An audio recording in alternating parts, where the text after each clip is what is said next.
السلام علیکم ورحمۃ اللہ وبرکاتہ۔ تقوی خدا خوفی اور پرہیزگاری کا نام ہے۔ تقوی اللہ سے ڈرنے کو بھی کہتے ہیں اور گناہ سے بچنے کو بھی کہتے ہیں۔ ظاہر ہے جو اللہ سے ڈرتا ہے وہ گناہ سے بچتا ہے۔ اس کی پہچان کیسے ہو؟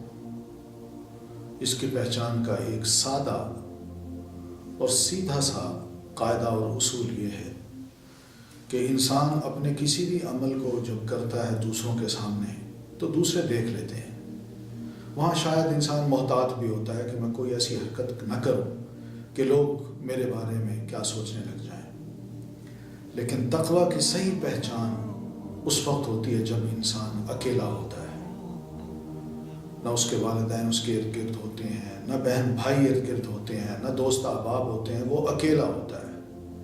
اور اس اکیلے وقت میں وہ اپنے رب کے ساتھ کیسا ہے، یہ وہ وقت ہے جب انسان اپنے بارے میں صحیح اندازہ لگا سکتا ہے کہ میں اپنے رب سے کتنا ڈرنے والا ہوں اور کتنا نہ ڈرنے والا۔